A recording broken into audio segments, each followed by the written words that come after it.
causas de mortalidad las infecciones. Y las infecciones están asociadas a sepsis neonatal.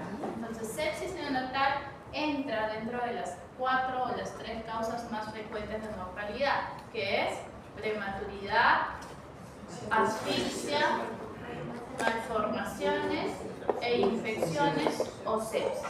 Entonces, sepsis es uno de los principales problemas de salud en todo el mundo. Cada año más de 30.000 recién nacidos, más de 30 millones de recién nacidos son afectados y de ellos 1 a 2 millones llegan a fallecer. La incidencia varía según región geográfica. Como vemos, en Asia va entre 7.1 y 38 por 1000 nacidos vivos. En África tenemos 6.5 a 23.000 por 1000 nacidos vivos. En América del Sur tenemos de 3.5 a 8.9 por 1000 nacidos vivos. Y en Estados Unidos y Australia 1.5 a 3.5 por 1000 nacidos vivos. Vemos que la diferencia es bastante marcada. Aquí tenemos una incidencia un poco menor. En Estados Unidos, por ejemplo, se practica lo que es el dosaje del estreptococo, de lo que es el coli, de lo que es la bacteria a nivel vaginal. Se le hace un hisopado a la mamá para poder sacar si es portadora de este estreptococo, de este E. coli, y si es portadora se le hacen los exámenes en sus recién nacidos. Nosotros, por ejemplo, ¿a quién hacemos el examen en el recién nacido? A la mamá que tiene INU, a la mamá que tiene fiebre, la que no tiene controles prenatales en algunos hospitales, con niños de 6. ¿Cuál más? La mamá que tiene corioamnionitis, es decir, el ginecólogo nos menciona que la placenta está un poco olorosa y que pues hay irritabilidad uterina y sospecha de corioamnionitis. ¿Y qué más? RPM más de 18 horas, llamado también RPM prolongado. Entonces, en esos casos nosotros sacamos el hemograma y el PCR en el recién nacido a las 12 horas de nacido para buscar que haya leucocitosis, para buscar que haya leucopenia, alteración del índice IT o trombocitosis o plaquetopenia. Eso es lo que buscamos en un hemograma. Las causas de mortalidad neonatal, vemos que hay complicaciones en el parto, un 24%, prematuros un 35%, por procesos infecciosos, ya sea por neumonía o por tétanos o diarrea, un 1%, malformaciones congénitas un 11%, pero sepsis neonatal o meningitis se dan un 15%. En el Perú, las causas de mortalidad son las mismas que a nivel mundial: prematuridad, malformaciones, asfixia e infecciones, siendo en el Perú las infecciones en segundo lugar en el año 2018 y en el año 2019, con 630 casos y 513 casos en el año 2019. ¿Qué es sepsis? En la edad pediátrica y en la edad del adulto, es decir, en medicina interna, nosotros llamamos sepsis al SIRS más un poco infeccioso, ¿cierto? Es lo que nos han enseñado en medicina interna. En lo que es neonatología, el proceso infeccioso en general lo solemos llamar sepsis. ¿Por qué? Porque la contaminación a nivel sanguíneo puede ser mayor, es en mayor porcentaje. Es el síndrome clínico caracterizado por signos y síntomas de infección sistémica que se confirma al aislarse en hemocultivo o el cultivo del cefalorraquídeo. Y aquí puede haber bacterias, hongos, puede haber virus y que se manifiesta dentro de los primeros 28 días de vida, por eso lo llamamos sepsis neonatal. Ahora, dentro de los consensos se le menciona al conjunto de signos y síntomas clínicos causados por un proceso infeccioso. El tercer consenso internacional para sepsis lo definió como una disfunción orgánica potencialmente mortal, causado por una respuesta regulada del huésped a la infección. La sepsis surge cuando la respuesta del cuerpo a una infección daña sus propios tejidos y órganos, y que puede producir shock, insuficiencia multiorgánica o incluso la muerte. La OMS, ¿cómo lo síndrome clínico caracterizado por la presencia de signos sistémicos de infección acompañados por bacteriemia durante el primer mes de vida. Ahora, ¿qué es el SIRS? El SIRS es el síndrome de respuesta inflamatoria fetal y se le caracteriza cuando tengo taquimia, es decir, frecuencia respiratoria más de 60, cuando tengo inestabilidad de la temperatura, ya sea hipotermia o ya sea fiebre, cuando el llenado capilar es más de 3 segundos, cuando los leucocitos son menos de 4.000 o más de 34.000. Ahora, este valor de aquí, cuando el neonato ya pasa los 30.000, uno ya tiene que estar alerta. Pero el consenso a nivel internacional habla del valor de 34.000. Ahora, en fines teóricos, les voy a mencionar cuál es el valor que vamos a usar nosotros como teoría y cuáles son los valores que ustedes también tienen que usar en la práctica. Ir viendo en sus hospitales cuál es el valor que manejan. PCR más de 10, interleuquina 6, 8 más de 70 picogramos. Esto es SIRS. Ahora, ¿qué es sepsis? Uno o más criterios de SIRS con síntomas o signos de infección. Sepsis severa es cuando la presión es baja o hay disfunción de un órgano. Cuando shock séptico, cuando esta disfunción de la sepsis severa requiere el manejo por inotrópicos. ¿Qué es síndrome de disfunción multiorgánica? Cuando hay presencia de falla multiorgánica con soporte o con tratamiento completo. Ahora, hay un punto que yo tengo que tomar en cuenta, que es las 72 horas. No es 24, no es 36, no es 48. Es 72 horas. Antes de las 72 horas, yo le llamo sepsis neonatal precoz. Después de las 72 horas, yo lo voy a llamar sepsis neonatal tardía. Si yo pienso en sepsis neonatal precoz, ¿qué causas se me pueden ocurrir? Que la mamá sea una de las causantes en el momento del parto. Es decir, que la mamá tenga infección. Y entonces una bacteria asociada es la E. coli. Otra bacteria de la mamá puede ser un gram positivo, el Streptococcus agalactiae. Otra causa puede ser otro bacilo gram positivo, Listeria.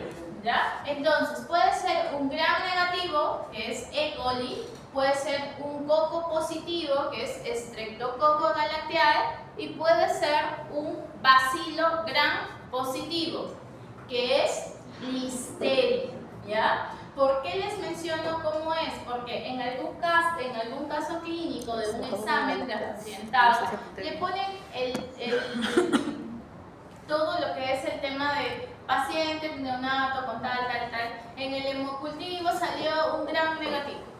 Y te ponen, ¿cuál es el agente que sospecha usted? Entonces, ¿cuál fue? E. coli, ¿no? O te ponen un bacilo gram positivo. Listeria. Un coco gram positivo, Streptococcus agalactiae. En las alternativas puedes decir Streptococcus pneumoniae, agalactiae, estafilococo. Pero si tú sabes cuál es de sepsis, no te vas a confundir. Entonces, las 72 horas es lo primero que tiene que estar en mi cabeza. No me puedo equivocar. 72 horas. Otro, los 3 agentes etiológicos. El de la ITU, ¿cuál era? E. coli, Streptococcus agalactiae y Listeria. Son los 3 más frecuentes. Después de las 72 horas, ¿qué pasó con este recién nacido? ¿Dónde está? En su casa. O está hospitalizado por algún factor, por hipoglicemia, por ictericia. Si está en su casa, entonces puede tener un agente que se llama Staphylococcus aureus. Si está en el hospital, viene un interno que no se lavó las manos. ¿Qué somos portadores de? Podríamos ser portadores de Pseudomonas. Entonces, ¿qué agentes me ocasiona? Staphylococcus aureus, Pseudomonas y también E. coli. E. coli puede ser para ambos. Listeria también puede ser para ambos. El que es netamente más para precoz es el Streptococcus agalactiae. ¿Ya? Entonces, Acuérdense, 72 horas. Esta causa la mamá. Pasó las 72 horas, este neonato o está en su casa o está hospitalizado. Ahora, si yo en sepsis precoz le quiero dar tratamiento, ¿para quién le tengo que dar? Para gran positivo y gran negativo. Para el gran positivo, ¿qué antibiótico se me ocurre? Ampicilina. Y para el gran negativo, amicacina o gentamicina. Vamos para la tardía. Tengo E. coli, tengo Pseudomonas, tengo estafilo. ¿Qué antibióticos puedo usar? Vancomicina. Ampicilina. Ampicilina no mucho. Meropenem. ¿No? Oxa, ¿no? Pipetazo también, ¿no? Entonces, esos son los antibióticos que yo puedo cubrir con la tardía, ¿ya? Entonces, relacionamos nada más. ¿Qué antibióticos puedo dar en la precoz? Que me cubra los agentes de la precoz. ¿Qué antibióticos doy en la tardía? Que me cubra los agentes que me dan la tardía, ¿ya? Entonces, no es algo tan difícil. Sepsis es simplemente relacionar uno con otra cosa. Entonces, sepsis neonatal temprana se da dentro de las primeras 72 horas y generalmente refleja una transmisión vertical. En Estados Unidos, por ejemplo, sacan el dosaje, ¿no? El hisopado vaginal del estreptococo del grupo B. Por eso es que ellos suelen tener su literatura con mayor agente etiológico de aquí. Entonces, fue pregunta de un año también del ENAM. ¿Cuál es el agente etiológico más frecuente en sepsis? Y es estreptococo a nivel mundial. A nivel del CTO, a nivel de todas las literaturas que ustedes quieran estudiar del MIR, es estreptococo galatea del grupo B. Pero si hablamos de la literatura peruana, nuestra literatura habla mucho de E. coli, porque nosotros tenemos alta incidencia de infusión urinaria. Por eso es que actualmente ustedes tienen que saber que estos tres son los agentes que pueden ocasionar sepsis precoz. Pero si yo quiero saber en mi hospital cuál es el agente más frecuente que tengo que hacer, ir a hacer mis estudios de prevalencia en los hemocultivos, ¿no? Es un buen tema de investigación porque voy a permitir que el hospital conozca cuál es su agente etiológico más frecuente para sepsis neonatal. Esa es la forma como yo puedo definir. En el hospital Loaiza, el agente etiológico más frecuente es E. coli. En el hospital Hipólito, el agente más etiológico más frecuente es tal, ¿no? Entonces, ¿qué es lo que yo tengo que saber? Sacar los reportes de mis hemocultivos de este recién nacido para poder tener yo mi incidencia, mi prevalencia de este agente que estoy pensando. En sepsis neonatal tardía, este recién nacido ya está transmisión horizontal de la casa o intrahospitalaria. Estafilococo, Klebsiella no faltó y Pseudomonas. En sepsis neosocomial, cuando el neonato presenta signos de infección después de estar 48 horas hospitalizado, que no lo usamos mucho como término a nivel del tema en la práctica, pero es un término teórico. Entonces, en el CIBEN, que es el estudio a nivel mundial anual de neonatología, me menciona que dentro de los agentes etiológicos en un 43 a un 58% a nivel mundial es estreptococo, seguido de E. coli. En países desarrollados y en países en vías de desarrollo, uno de los agentes más frecuentes incluso es Klebsiella, estafilococo, E. coli. Pero miren mi estreptococo, pasa a ser el cuarto lugar. El estreptococo del grupo B, o llamado también estreptococo galateae, es el agente más frecuente de sepsis de origen cognatal desde la década de los 70. Es un coco es bacteria redonda, gran positivo, que en microscopio se disponen con cadenas de cocos. Beta hemolítico, catalasa negativa, oxidasa negativa, anaerobio facultativo. E. coli, ¿qué es? Es un bacilo gram negativo, presente con gran frecuencia en el canal del parto y que coloniza a la mayoría de los recién nacidos. Es el agente más frecuente en sepsis precoz en neonatos menores de 1500 gramos. Y la listeria monocitógenas, que es un bacilo gram positivo. En sepsis tardía, ¿qué gente tenemos? Estafilococo aureus, que es gram positiva, estafilococo epidermidis, que es gram positiva, Pseudomonas, que es un gram negativa aeróbica, y Klebsiella, que está compuesto por bacterias gram negativas. Ahora, yo hablaba de NPI, ¿no? Que era un término de neonato potencialmente infectado. Ahora, este de aquí es el que me tiene un factor de riesgo, que me puede dar sospecha de sepsis. Ahora, ¿cuándo es sepsis probable? Cuando hay signos y síntomas de infección con al menos 2 resultados anormales de laboratorio, que incluso puede tener cultivos negativos. Sepsis confirmado es cuando yo tengo el PCR o un cultivo positivo en presencia de signos y síntomas clínicos. ¿Qué síntomas y signos me puede presentar sepsis? Taquipnia, fiebre, irritabilidad, pobre succión, vómito. Inespecífica. Es múltiples signos y síntomas. Rechazo a la alimentación, hipoactividad, llanto débil, somnolencia, letargia, alteración de la temperatura, dificultad respiratoria, cianosis, apnea, distensión con S, hemorragias, lesiones cutáneas, signos de mala perfusión o shock. Todo ello me puede ocasionar sepsis neonatal.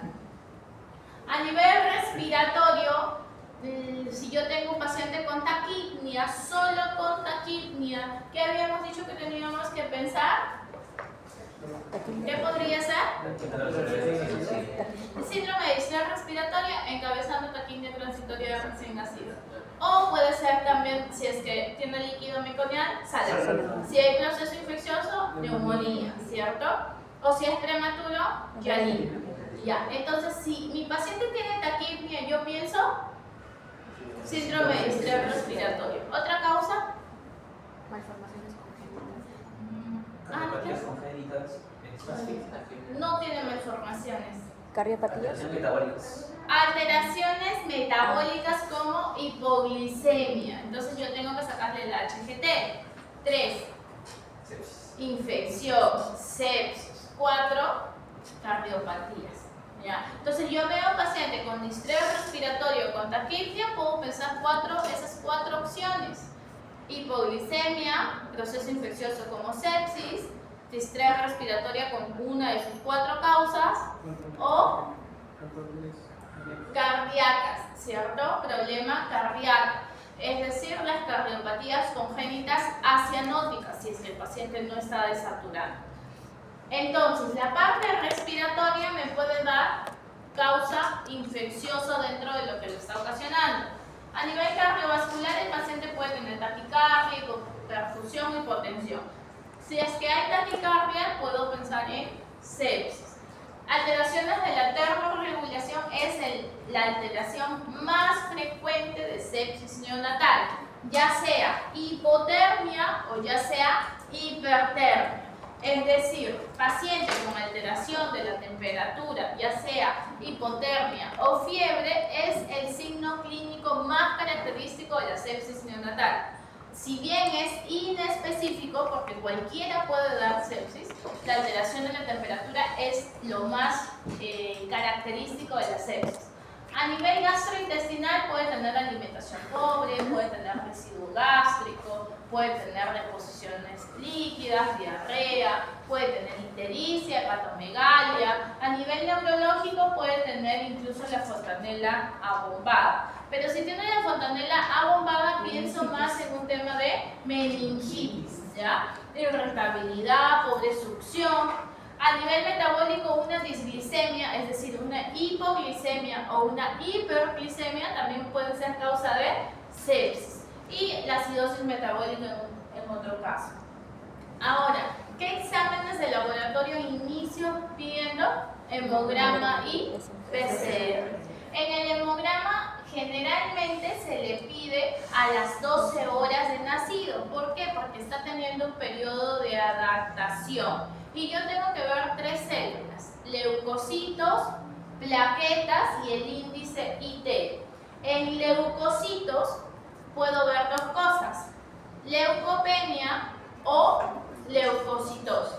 Si hablo de leucopenia, igual que en el adulto, igual que en edad pediátrica, menos de 4.000. Leucopenia menos de 4.000. Leucocitosis en neonatología sí es un valor superior. Para nosotros 30.000, que le saque el examen a Daniel, ¿está séptico o es algo hematológico? ¿Cierto? En cambio, en el neonato sí puedo aceptar hasta 30.000. Cuando pasa 32, 34.000, ya es leucocitosis, ¿ya? Ahora, ustedes me pueden decir, no, pero mi docente habla de 35.000. Ahí otra persona me dice, no, mi docente habla de 32.000. Y hay otro que me puede decir, no, mi docente habla de 36.000. ¿Por qué? Porque existe diferente literatura y no existe un consenso en específico que me diga 34.000. Igual que en la hipoglicemia. Para nosotros, en términos teóricos, para el examen 34.000 hablamos de leucocitosis, ¿ya? Sería bueno que lo discutan, que le conversen con sus docentes para que les pueda enseñar también qué valores manejan en los hospitales donde ustedes están rotando.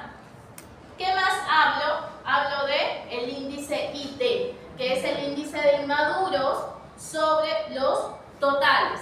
¿Qué también hablo? Las plaquetas bajas, que es llamado también plaquetopenia, o las plaquetas altas, trombocitosis, ¿cierto? ¿Qué valores manejo? 150.000 y 400.000, igual que en las edades posteriores. No hay ningún cambio. El único que cambia es la leucocitosis. Entonces, ¿qué me dice la guía NICE? Considera que evaluar el hemograma bajo dos contextos: asintomático con factores de riesgo y en quienes lo usamos para decidir el uso antibiótico, y los sintomáticos para confirmar o suspender los antibióticos. Nuevamente, ¿qué valoramos en el hemograma? Leucocitosis, el índice IT y las plaquetas asociadas más a trombocitopenia. Ahora, también se habla de en qué momento estoy sacando estos leucocitos. Por ejemplo, si yo hablo de más de 24 horas de nacido, se habla en la literatura de hasta más de 20.000. Pero generalmente, como yo estoy sacándole sus exámenes de laboratorio dentro de las primeras 12 horas de vida, porque es un neonato con factores de riesgo, estoy manejando de más de 35.000. El índice IT tiene una sensibilidad del 40% al 80% y una especificidad de más del 75%, con un alto valor predictivo negativo. Cuando hablo índice IT positivo, cuando es más de 0.2. Cuando hablo y cuando va subiendo las horas, es decir, de 0 a 24 horas hablo de 0.6, más de 0.12 de 24 a 72 horas y más de 0.2 de más de 72 horas. ¿Qué tengo que saber? Más de 35.000 en teoría y más de 0.2. Estos de aquí son referenciales nada más. Trombocitopenia se da en un 10 a un 60% de los neonatos con sepsis. Ahora, otro marcador que es importante es el PCR. El PCR tiene una sensibilidad del 60% y una especificidad de un 80 a un 90%. La utilidad se da cuando el recién nacido tiene más de 12 horas. Tiene un 99% de valor predictivo negativo y se da como seguimiento de respuesta clínica. Ojo, el PCR no se usa como un marcador aislado, ¿ya? Se tiene que asociar o bien a la sintomatología o bien a un hemograma patológico.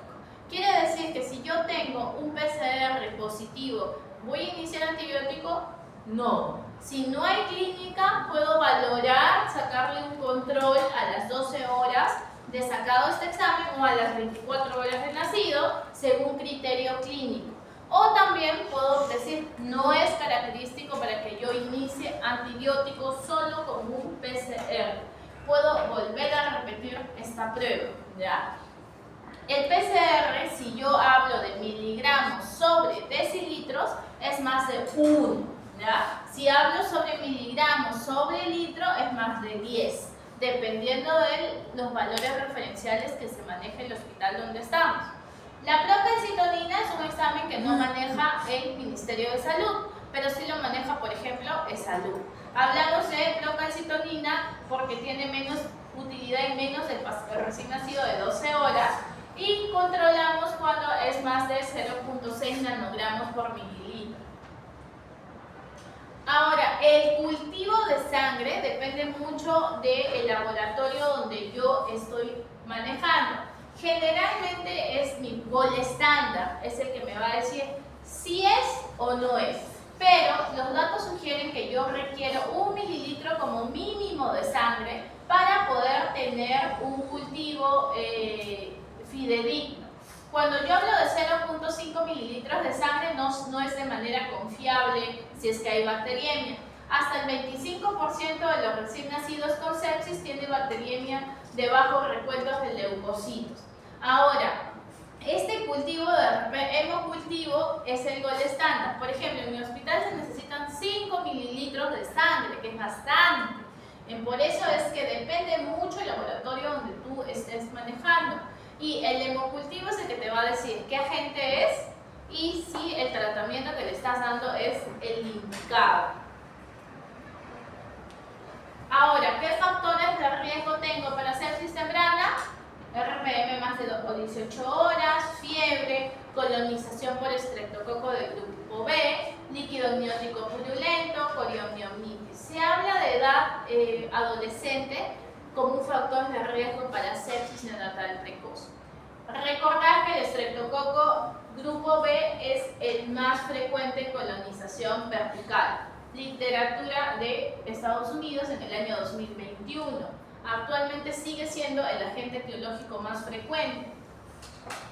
En sepsis tardía, ¿quién es el causante? Si está hospitalizado, los instrumentos, las maniobras, ¿no? Que pueden entrar por la vía que se está intubando, preparación de las vías, colocación de lo que es los catéteres, colocación a catéteres periféricos, onfaloclisis, ¿no? La sacada del examen del laboratorio. Todo ello puede darme agentes como, por ejemplo, pseudomonas. RPM, cuando hablamos de más de 24 horas, se habla que el riesgo incluso de sepsis no es tan fuerte, es menos del 1%. Es prudente que si yo tengo un RPM de 18 horas inicie antibiótico en el recién nacido. No. ¿Es un factor de riesgo para sacar examen? Sí, pero antiguamente el RPM de más de 24 horas o más de 18 horas, el recién nacido lo cogía, lo hospitalizaba y le iniciaba antibióticos. Entonces, actualmente se tiene que sacar un examen de laboratorio para confirmar que este factor de riesgo fue positivo para mi recién nacido. Por lo tanto, no hay evidencia que el uso de antibióticos en este grupo de niños como único factor modifique la probabilidad de infección y mortalidad del recién nacido, por lo cual se debe solamente observar y sacar su examen de laboratorio, ver si hay clínica y ver si es que hay un examen de laboratorio asociado a que sea positivo. Corioamnionitis es el diagnóstico que se da por el cultivo de líquido amniótico, la tensión GRAM y el análisis bioquímico. ¿Qué tiene la mamá en corioamnionitis? Tiene fiebre y tiene dolor a la palpación, taquicardia fetal, leucocitosis más de 15.000, secreción vaginal con mal olor. Cuando yo hablo con un criterio 1, con 2 o más de ellos, estoy hablando de corioamnionitis. Fiebre materna cuando la temperatura está mayor de 38. No hay evidencia que la fiebre como único factor de riesgo aumente la mortalidad del recién nacido. Y de igual manera, no es necesario iniciar antibióticos solo si la mamá tiene fiebre, sino valorar la clínica y sacarle el examen a las 12 horas del nacido. Ahora, ¿qué es el manejo que yo debo de hacer? El manejo primero de las funciones vitales. Generalmente este recién nacido pasa a una unidad de intermedios para recibir antibióticos, a menos que esté chocado y que pase a la UCI. Pero la gran mayoría de recién nacidos que tienen un proceso infeccioso puede pasar a intermedios a seguir su tratamiento antibiótico. Si es que tiene alteración de las funciones vitales, pues va a pasar, o tiene una desregulación hemodinámicamente, va a pasar a la UCI. Y si es que, por ejemplo, tiene su PAN baja, es decir, tiene hipotensión, se puede llegar a usar inotrópicos como dopamina, dobutamina, adrenalina o noradrenalina. Hay que manejar, si es que maneja también hipoglicemia, si es que la parte respiratoria va a requerir oxigenación, ventilación, hay que sacarle el flujo urinario a ver si es que está manejando bien sus electrolitos, su hidratación. Puede haber riesgo de enterocolitis necrotizante, ¿no? Entre otras causas. Ahora, ¿qué antibióticos uso? Si yo estoy en sepsis temprana, uso ampicilina más aminoglucósido. ¿Qué aminoglucósido conocemos? Amicacina o gentamicina. Entonces, ¿qué le doy? Ampicilina más amicacina o ampicilina más gentamicina. Existe una guía en el cual nosotros valoramos la dosis que se llama el NeoFAX. Este NeoFAX me va a permitir saber mi recién nacido, si tiene cuántas horas de nacido, qué edad gestacional tiene para yo darle el tratamiento. Mientras menos edad gestacional tiene, es decir, más prematuro es, la dosis se espacía. Generalmente se le da 50 miligramos por kilo por dosis cada 12 horas. En pediatría que usábamos 150 miligramos kilo día cada 8, cada 6 horas. En neonatología usamos 50 miligramos kilo dosis cada 12 horas. Mientras más pequeño ya lo vamos espaciando, cada 24 horas, cada 36 horas. Entonces este NeoFAX me va a permitir valorar qué edad gestacional tiene y qué peso tiene para darle la dosis. Por eso es que no les he puesto dosis, porque simplemente no tiene mucho en vano colocarle de frente una dosis, porque depende mucho del peso y de la edad gestacional, ¿ya? Ahora, si yo sospecho de que hay un proceso infeccioso neurológico que pasó la barrera hematoencefálica, yo le voy a dar ampicilina y cefotaxima, ¿ya? Que es mi segunda línea, ampicilina más cefotaxima. ¿En quiénes sospecho? Mamá que está hospitalizada, que está con antibióticos, inicio de frente cefotaxima. Sepsis tardía, ¿qué antibióticos uso? Puedo usar combinación amica más banco, cefotaxima más banco, meropenem más vancomicina, metronidazol en caso de sospecha de NEC, no es NEP, es NEC, enterocolitis necrotizante. Fluconazol, anfotericin B en caso de sospecha de contaminación por hongos. ¿En quiénes sospecho por contaminación por hongos? Los prematuros que están larga data, que tienen menos de 1000 kilos, menos de 1000 gramos, ¿no? Y que hay sospecha de que siguen con fiebre y su hemocultivo de repente está negativo, o que siguen con el examen patológico. Entonces ahí ya inicio los antifúngicos. ¿Cuántos días le doy? Le puedo dar 5 días, 7 días, 10 días, 21 días. Depende. Si yo sospecho de MEC, sí le doy hasta 21 días. En sepsis tardía, otras combinaciones, le puedo dar hasta piperacilina, tazobactam, que es el pipetazo. En sepsis precoz puedo dar el tratamiento 5 días, 7 días. Si mi hemocultivo viene al 4.º día, al 5.º día negativo, suspendo antibiótico, valoro la clínica de mi paciente y le doy de alta, ¿ya? Si mi hemocultivo no lo tengo, pues tengo que completar mi antibiótico de 5 a 7 días, si es que no tengo un hemocultivo. Si es que el hemocultivo sale positivo, le tengo que dar 5 a 7 días de antibiótico. Entonces, en sepsis le doy consenso 7 días generalmente, como mínimo 5 días. En sepsis tardía también y en sospecha de MEC 21 días. ¿Cuándo cambio el antibiótico? De repente estoy en ampicilina con amicacina y sigue estando con fiebre, sigue teniendo un hemograma patológico cuando le tomé el control, o es un hemocultivo con antibiograma que presenta resistencia a antibiótico. En ese caso, yo cambio los antibióticos o paso a segunda línea. El tratamiento va de 5 a 7 días, ¿no? Si hay clínica y laboratorio positivo, 7 a 10 días. Si es gran negativo, voy de 10 a 14 días. Y si hay meningitis, doy 21 días de tratamiento. Ahora, eso es sepsis neonatal. ¿Qué es meningitis? Cuando la infección va a coger alteración, va a infectar el líquido cefalorraquídeo, va a haber una inflamación meningia con aumento de leucocitos y proteínas y va a haber un consumo de glucosa, es decir, hay disminución de la glucosa, incluso sin que sea indispensable el aislamiento de microorganismos. En países en vías de desarrollo se da con una prevalencia de 0.4 a 0.9 por mil recién nacidos vivos.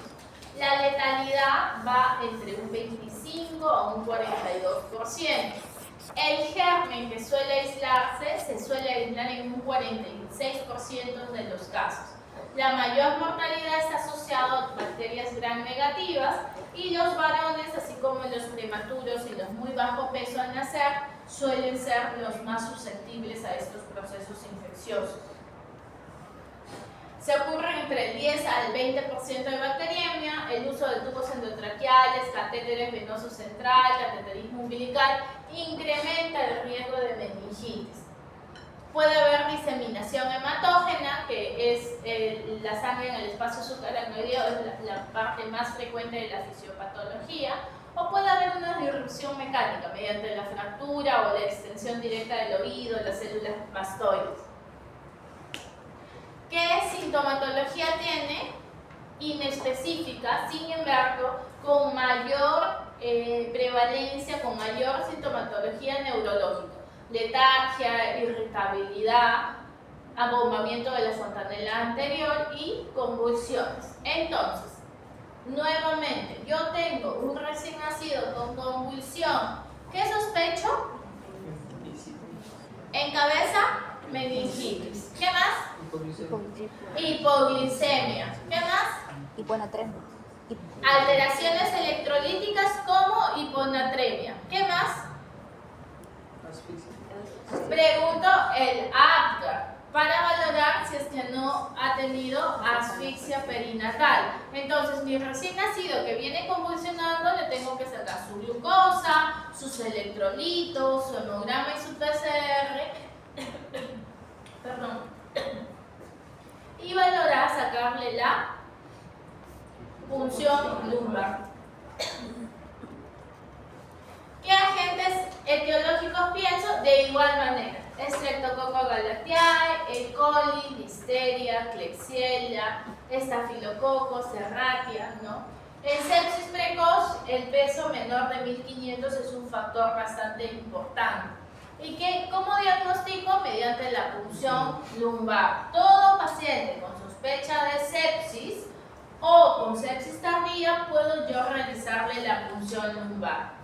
Es controversial realizarle en neonatos sanos, hijos de madre con factores de riesgo para sepsis. Antes, a todo recién nacido con sepsis tardía se le sacaba su PEG. Actualmente no, porque se le inicia el antibiótico de manera empírica, o se le inicia el antibiótico, porque los papás, para que se haga una punción lumbar, tienen que firmar un consentimiento informado. Y hoy en día los papás no quieren que se les haga la punción lumbar porque existe la creencia de que van a quedar sin poder caminar o con alteración del movimiento. Entonces posiblemente el papá, si no quiere, se inicie el tratamiento. ¿Cuáles son los valores normales en un recién nacido, el líquido cefalorraquídeo en un recién nacido a término y prematuro? Leucocitos menos de 40 en prematuro, menos de 30 en a término. Los neutrófilos menos de 70 en prematuro, menos de 60 en a término. Proteínas menos de 250 en prematuro, menos de 170 en a término. Glucosa más de 30 en prematuro, más de 40 en el a término. Glucosa comparativo líquido cefalorraquídeo y sangre, más de 50 en prematuro y más de 50 en el a término. Esos son los valores normales. ¿Qué me va a confirmar el diagnóstico? El cultivo del líquido cefalorraquídeo. Si la punción lumbar se difiere y se inicia el tratamiento antibiótico, todavía es posible incluso aislarse el microorganismo. Los gram negativos requieren 3 días de tratamiento antibiótico para poder erradicarse del líquido cefalorraquídeo. Por eso es que todavía es útil la punción lumbar si es que está con tratamiento ya antibiótico. Los gram positivos sí requieren menos tiempo del uso de antibiótico para poder erradicar ¿Cuándo debo considerar sacarle neuroimágenes a un paciente con meningitis? La resonancia magnética es el que se recomienda para poder sacar en casos de que se haya indicación. Cuando, por ejemplo, indicación de electroencefalograma anormal, cuando el paciente persiste con convulsiones o cuando hay cultivos positivos persistentes en líquido cefalorraquídeo debido a microorganismos como Citrobacter o hongos. En estos casos yo saco una resonancia magnética. No nos olvidemos que también las causas infecciosas pueden ocasionar hipoacusia. Por eso es necesario también pasar su evaluación auditiva en todos los recién nacidos con meningitis. El tratamiento, en general, la duración depende del agente causal.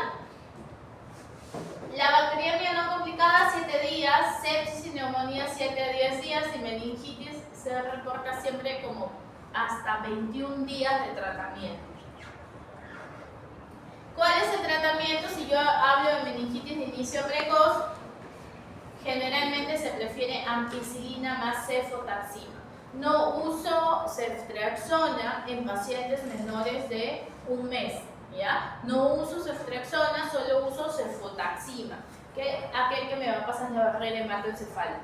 Inicio tardío, puedo usar también ampicilina más cefotaxima o las combinaciones de la misma de sepsis tardía. En portadores de catéter venoso central, de línea arterial o patología neuroquirúrgica puedo asociar cefotaxima o vancomicina. En sospecha de infección fúngica le doy anfotericin B. En terapia adyuvante, la dexametasona, a diferencia de, por ejemplo, en pediatría, que en meningitis sí le damos dosis de dexametasona, en neonatología no se recomienda. ¿Por qué? Porque hay un incremento de apoptosis neuronal del hipocampo. Cuando uso fluconazol, los tengo en cuenta cuando mi recién nacido es prematuro, extremo o tiene menos de 1000 gramos y que requiere un tratamiento prolongado con antibióticos de amplio espectro, que va a disminuir la incidencia de la candidiasis.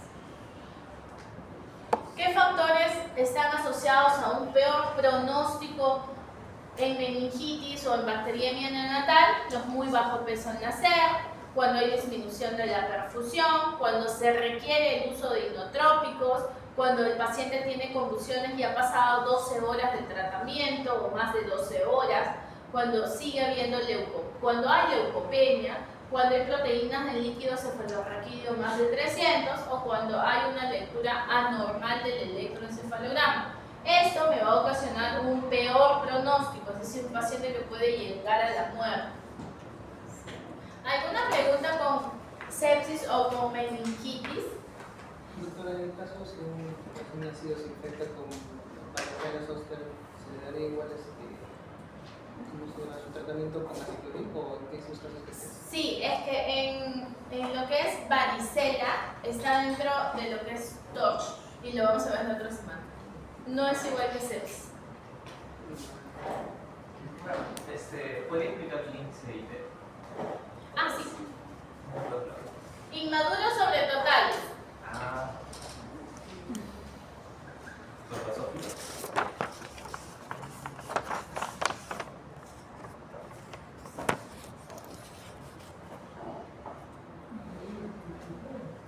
Dentro del hemograma valoramos 3 cosas: leucocitos, plaquetas, que está asociado más a plaquetopenia, y la relación a bastonados y neutrófilos totales.